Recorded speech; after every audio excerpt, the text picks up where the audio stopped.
A long time ago, around the turn of the 19th century, or the beginning of the 1900s, a new kind of music was being born into existence in a place called New Orleans, Louisiana. Here in New Orleans, there are people from all over the world, and the sounds of their music and customs were being heard all around. The African American community was able to create this new music called jazz by combining the sounds of West African music, ragtime, spirituals, blues, folk, and marches, just to name a few. Jazz can be a truly spontaneous music where the whole band gets to work together and jam, sometimes making the music up as they go along. The musical term for this is called improvising. The band can take a simple melody or theme and make it their own by adding their own style and sound.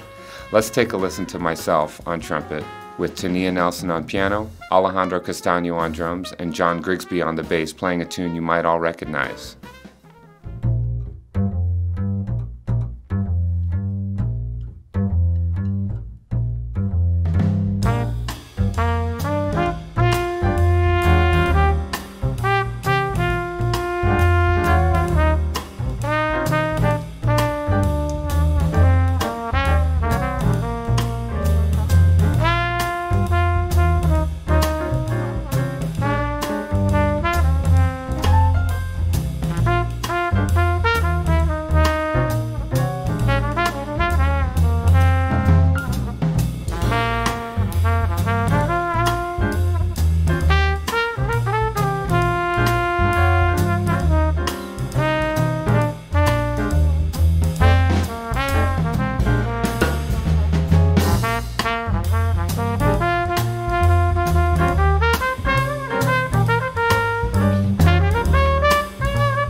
Did you recognize what song they're playing? Very good. Yes, they started out playing the melody to Twinkle Twinkle. After they played the song all the way through, I played my trumpet and improvised over the melody. What happened after that? That's it. Tania Nelson played her own version of Twinkle Twinkle on the piano. What did the quartet do after the piano solo? You guessed it. John Grigsby played his own version of the melody on the bass. And after that? You're right, drum solo. Even Alejandro was able to use his drums to create a song using the melody to Twinkle Twinkle. Making great music is all about great teamwork. The history of the United States is full of great musicians who inspired and uplifted everyone around them. Have you all ever heard of a man named Louis Armstrong? He was a pioneer of the music we call jazz. Does anyone know what instrument he played? Yes, the trumpet. The trumpet is particularly well suited for jazz music because of its ability to soar over the rest of the band with its loud high notes. Let's take a listen to some examples of the trumpet. Hi, my name is Gabriel Mervine, and this is the trumpet. It has 3 buttons and a mouthpiece where you blow into, and that's what creates the notes. In the jazz ensemble, it generally is used to play the melody of the song and also take solos.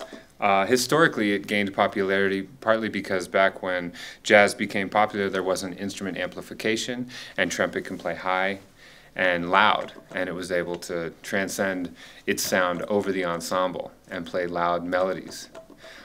Some of the most influential and popular trumpet players throughout history would be people like Louis Armstrong, Dizzy Gillespie, Miles Davis, Freddie Hubbard, Clifford Brown, and Ingrid Jensen.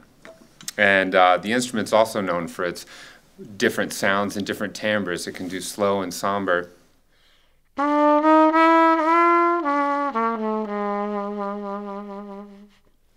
While at the same time playing loud and intense.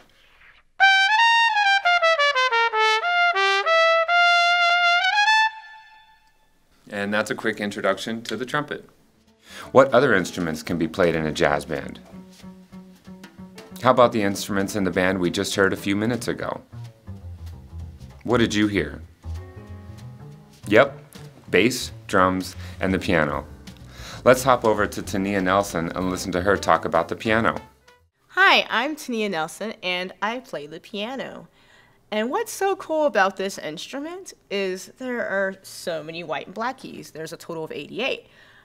Black keys, those are usually going to be sharps or flats. And then the white keys are our natural notes. Okay.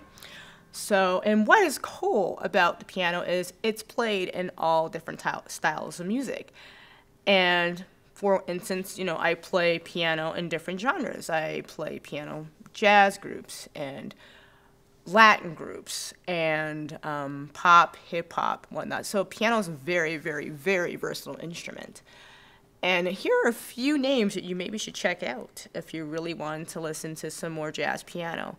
Thelonious Monk, Mary Lou Williams, Benny Green, Bill Evans, and the list can go on. There's just tons, but those are like my 4 favorite for sure. So. Next, let's go over to Alejandro and listen to him talk about playing the drums and all the different sounds they can make. Hi, my name is Alejandro Castaño, and this is a drum set. I just wanted to talk a little bit about the different parts of it. So this drum right here, this is called a snare drum, and it has these little metal strings, metal wire on the bottom here, so it makes a buzzing sound. So that's the snare drum. We got the bass drum right here, and it has a bass drum pedal, so I can play it when I'm sitting down. So you don't have to use a mallet or anything. So boom, boom, boom. Then we got over here, this is called the hi-hat, and it's used to pedal. So you can play like this, or you can play with the stick. And then these are cymbals right here. So this is what we call a ride cymbal. And these are also ride cymbals, but they can be crash cymbals too. So you can go. And these two are toms over here. This one's a floor tom. Some people call this the tom-tom or the high tom.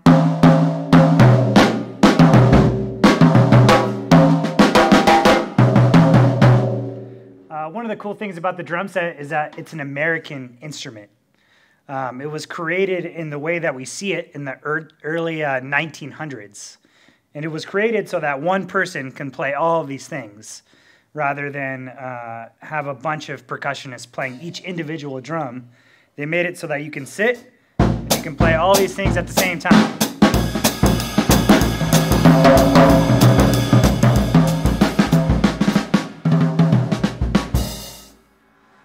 And the role of the drummer in this band, especially in the jazz idiom, is I'm playing time. I'm keeping the rhythm for the band.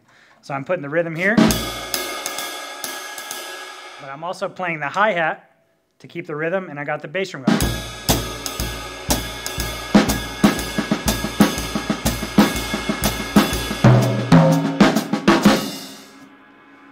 Some great drummers that you should check out, just to name a few. Philly Joe Jones, one of the greatest. Terry Lynn Carrington, she's amazing. Still around with us playing all the time. Elvin Jones is amazing. Tony Williams. These are just to name a few.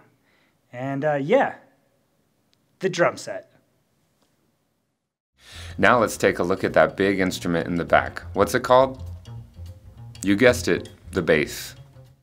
Hi, my name is John Grigsby, and this is the upright bass. It sort of holds the low frequency area of the songs with melody and rhythm along with the drums. This is the fingerboard where you can play all the notes. It's a lot like the electric bass, but different. And it can be used in all kinds of different styles of music. Classical, you can bow.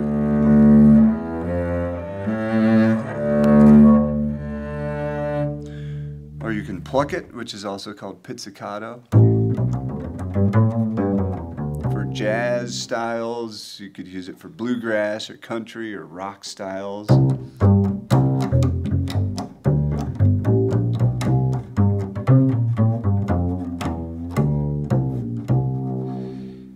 A few great players to check out are Charles Mingus, Ron Carter, Christian McBride, and yeah, that's the bass. Have we left any instruments out? What other instruments can you name? Some of the other instruments in a jazz ensemble you might commonly hear would be the trombone, the guitar, vocals, and the saxophone. Let's take a listen to the quartet playing another tune called the Bourbon Street Parade, which is a New Orleans Dixieland favorite.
So how do we get our inspiration for improvisation? Where do the notes and ideas come from? It definitely starts with our love of life and music and wanting to express our individuality through song. But there's also a technical aspect of what we do. Let's use one of the most popular forms in jazz called the blues to talk about where all this music comes from. The blues originated by African Americans in the deep south of the United States in places like Louisiana, Mississippi, Alabama, and Georgia, dating all the way back to the 1870s. We'll get more into the history of the music later, but for now, let's take a look at the technical aspect of the blues form. The length of this form is almost always 12 measures long, and each measure nearly always gets 4 beats. The blues form generally begins with a line sung or played over the first 4 measures. Then it gets repeated over the next 4 measures, like this.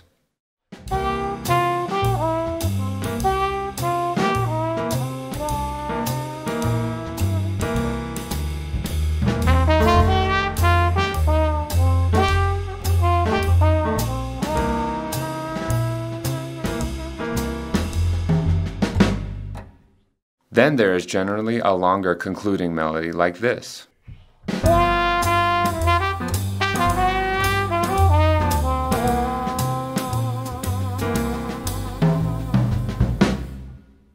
When we put it all together, the melody sounds like this.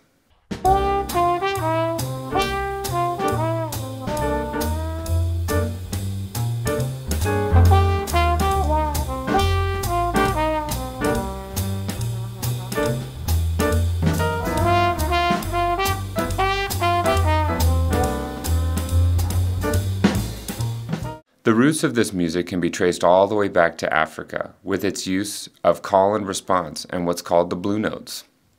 The blue notes refer to a sound of dissonance in the music, like this. The sound without the dissonance is called consonance, and it sounds like this.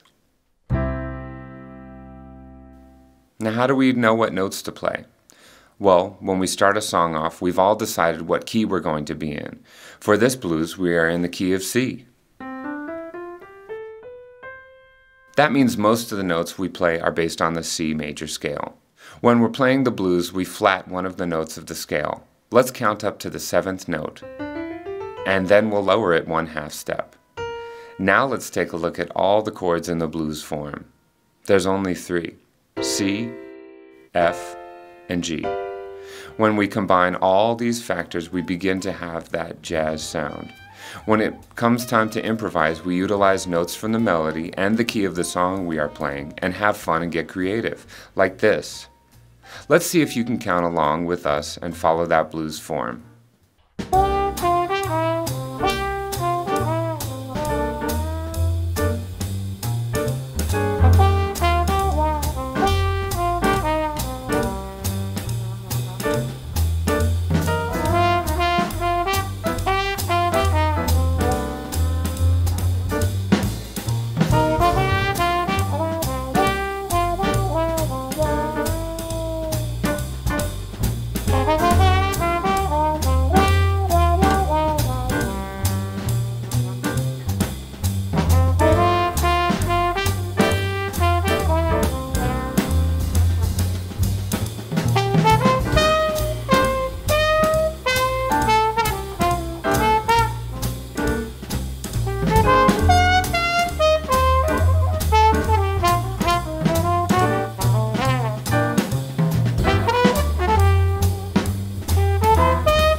Were you able to follow along with us?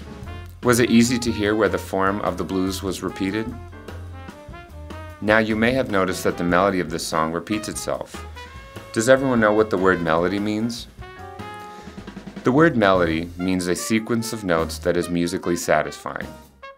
The folks who helped to create and popularize this music, like W.C. Handy, Ma Rainey, Robert Johnson, Bessie Smith, Blind Willie Johnson, came from a time when life was not only difficult in a way that's hard for you or me to imagine, but they also had very little freedom in their lives to express themselves. Music gave them a voice to truly express many of the hardships they had to endure. They've inspired generations of musicians and people alike with their songs and stories, uplifting us all to a better life. And you can too. Playing your instrument and singing from your heart can always make life better for you and those around you. Each time we pick up our instruments, we feel lucky to bring song into this world, and I hope to hear each of you all doing the same someday. Thank you all for listening, and thank you Gift of Jazz for sponsoring us in production of this video.